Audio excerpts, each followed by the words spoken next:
நட்சத்திர பழம் கேள்விப்பட்டிருக்கீங்களா? நம்ம ஃப்ரூட்ஸ் கடையிலலாம் பார்த்துருப்போம். பார்க்கவே டிஃப்ரெண்ட்டாக இருக்கும். ஆனால் அதை பெருசாக நம்ம யாருமே வாங்கி சாப்பிட்றதில்ல. ஆனால் அதில் எவ்வளவு நன்மைகள் இருக்குன்னு ஆய்வின் மூலமாக தெரிய வந்திருக்கு. அதை பற்றி இந்த வீடியோவில் பார்க்கலாம். நட்சத்திர வடிவில் இருக்கக்கூடிய இந்த நட்சத்திர பழம் காம்போலான்னு அழைக்கப்படுது. இந்த பழம் அதிக அளவில் மலேசியாவில் தான் உற்பத்தி செய்யவும் படுது. இந்த மரத்தை எவர்கிரீன் மரம்னு அழைக்கிறாங்க. இந்த பழம் சாப்பிடும்போது புளிப்பு மற்றும் இனிப்பு சுவையை கலந்ததா இருக்கும். இதுல குறைந்த கலோரிஸும் அதிகமான நீர் சத்தும் இருக்கு. காப்பர், மெக்னீசியம், விட்டமின் பி சத்து நிறைஞ்சிருக்கு. இந்த பழத்துல நிறைய ஆன்டி ஆக்சிடென்ட்ஸ் இருக்கிறதுனால இது நோய் எதிர்ப்பு சக்தியை அதிகரிக்கும்னு சொல்றாங்க நிபுணர்கள். அதோட இது கான்ஸ்டிபேஷன் ப்ராப்ளமையும் தடுக்கிறதா ஆய்வுகள் சொல்லுது.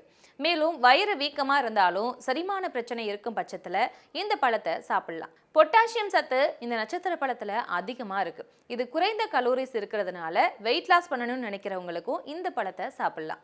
அதோட இது அலர்ஜி எதிர்ப்பு பண்புகளும் அதிகமா இருக்கிறதுனால உடல்ல அலர்ஜியிலிருந்து பாதுகாக்கவும் உதவுவதா ஆய்வுகள் சொல்லுது. மேலும் நீரிழிவு நோயாளிகள் கூட இந்த பழத்தை உட்கொள்ளலாம்னு ஆய்வின் மூலமா தெரிய வந்திருக்கு. மேலும் கிட்னி ப்ராப்ளம்ஸ் இருக்கிறவங்களும் இந்த பழத்தை கண்டிப்பா தவிர்க்கணும். இதுல இருக்கக்கூடிய ஆக்சலேட் மற்றும் கார்போக்சின் என்ற நச்சு பொருள் சிறுநீரக பாதிப்பு உள்ளவங்களுக்கு தீங்கு விளைவிக்கும்னு சொல்லப்படுது.